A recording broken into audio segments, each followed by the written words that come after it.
Hi there, it's me, Kala. How are you? I send you so much love, so many blessings, so much tenderness, and patience for yourself and for others. My intention today is to come on and talk about a taboo subject, death, and how we view death. My intention is to find the joy in all of what I am sharing. Why am I sharing this? Because I feel joy in being free of certain concepts and limiting beliefs around the subject of death. And so I want to share that. I am many things. I have many tools, and I am passionate about helping people. Helping people is my love language, and I express it a lot. So so I went over my intention. Who am I? What do I do? I am an energy healer. I am a facilitator of retreats in New Hampshire and Peru. And what else do I do? I'm a psychedelics integration coach. So those are the top things, and I have many options and offerings. And so one of them is working with ayahuasca, and I do this with people in Peru. I have a family of Shipibo, Canibo tribes members who I work with and love them, work with them, and there's so much to receive from them. And so I give my gratitude and my love to them in this moment. They've done so much for me and all the people that I bring there. And so the main plant, the master plant that we work with is ayahuasca, and it's known as the vine of the dead. And I was helped out by that plant and what it had to teach me in 2015. I came home from my shamanic journey. You know, I did exactly what anyone who signs up to work with me in Peru would do. I gave my money, I trusted, and I went to Peru and had the time of my life, the change of my life. I look at that and I see so much that was given to me, and I want to offer this to other people because I saw how much it helps me. So talk about love language, this is part of it.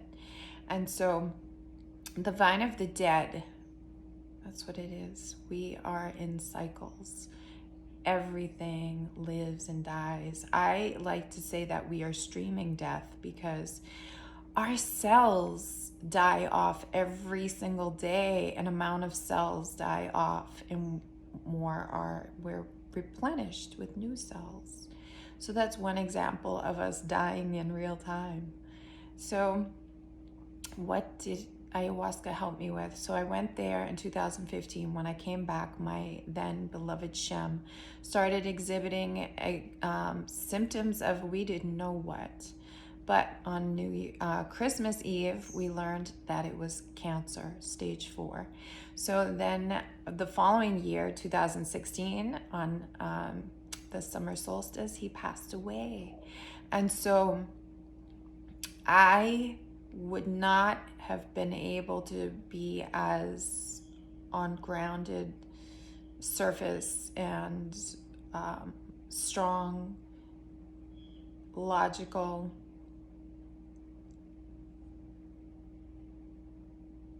grounded, did I say grounded? As I was, if I didn't sit with ayahuasca first. I feel like I navigated that so well, and I'm so grateful because of the teachings of my experience, my pilgrimage in Peru. And I feared death no more. I feared death no more because I saw what life is. Life is living to the fullest extent, to letting go of limiting beliefs, to really living a passionate and intentional life. And I think I was more afraid of living than I was of dying. And dying, that sounds like such a weird word to me, because there is no real death. You know, recently I was in a forest with someone who I believe is so magical and has ties to the fairy world, to the fae world. And they showed me these tree stumps, and they had been chopped down or fell down, and there was new growth in the stump. So much life in that stump. And she pointed to it and said, "See, there is no death." And I said, yes, I understand that. I know that. I feel that. And I love that. And I think it's taboo for people to think about, oh, there is no death. In Egypt, there is no word in their language for death. It doesn't exist because they don't believe in death. And so that's where I'm at.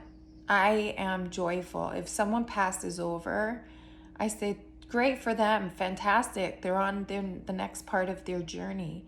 And I feel so free. I don't mourn.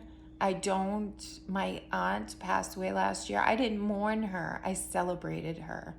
I wasn't sad. I was happy that she was where she chose to be, because she took her own life actually. And so she chose that.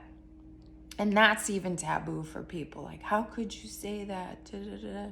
Maybe that's what some people might say. I don't know. But I feel like when we choose, and we do choose to mourn, we choose to be sad, we choose to miss people, we choose to fear death, we choose to be held in these concepts in a lower range, in a lower realm, when we could choose differently. I choose not to mourn. I choose not to be sad. I choose not to miss the person. There are so many reasons why. And one of them is because we tie them to this realm then. If we're missing them, if we're holding them in this space, they're not able to go to higher realms and do what they're meant to do. We create suffering for ourselves and others. I'd rather people not feel sorry for me. I'd rather them have that energy for themselves. I'm fine, I'm good, thank you. When people say, oh, I'm sorry for your loss, I am not sorry. I'm not sorry for my loss. I don't feel as if it's a loss. I feel like it's a change, and that's something that happens all the time. Change is inevitable.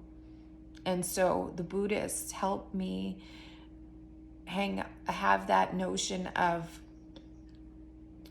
impermanence and not being attached. My former beloved actually asked me, he said, oh, you're not attached to me? And I said, no. He said, I'm attached to you. I said, well, I choose not to be attached. And he's the one who passed over. So good thing I was the one with the lessons of non-attachment to free myself of suffering.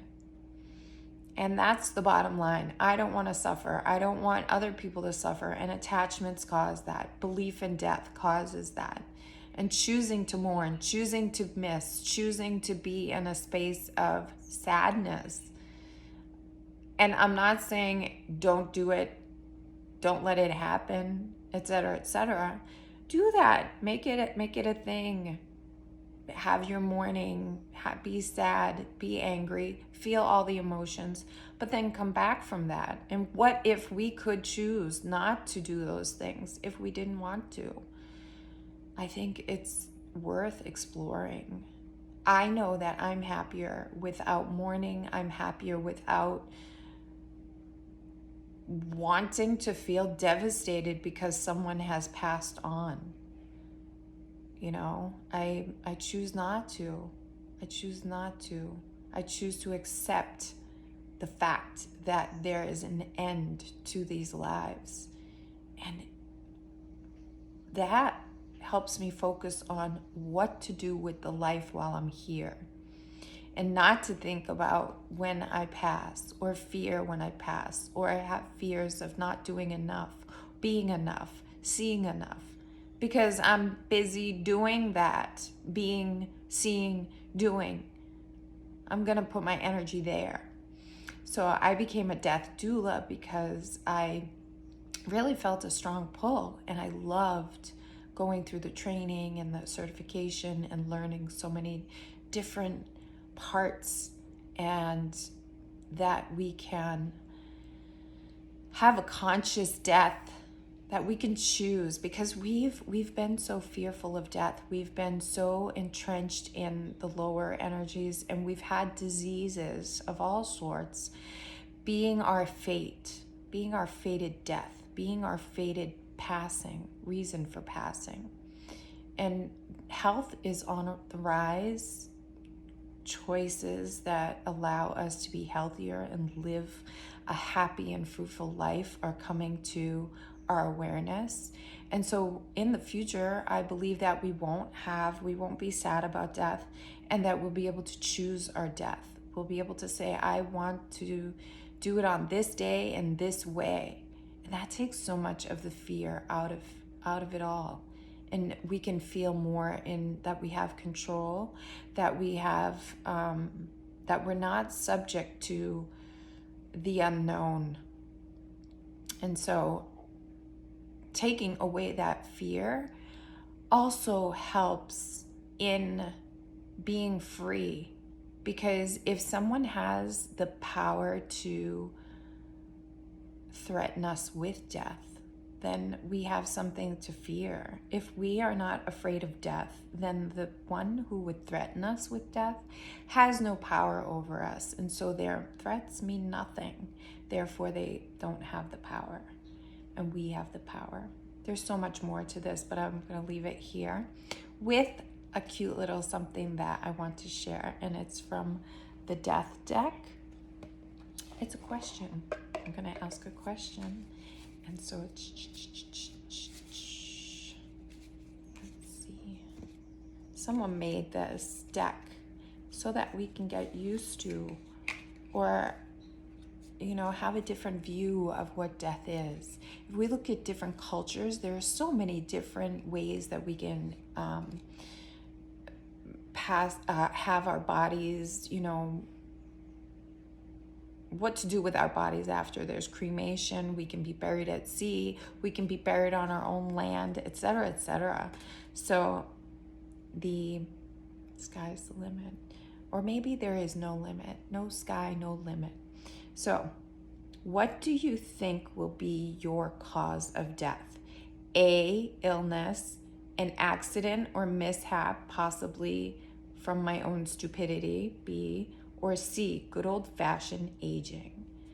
So these cards get us thinking about death in a different way. And I love that. I love that because the fear subsides, and then I think that could add like 10 years of life for us. If we weren't so afraid of dying, it could add to us living. So I'm going to leave it here. And yeah, my intention is to bring awareness to death not being as tragic or as scary or as,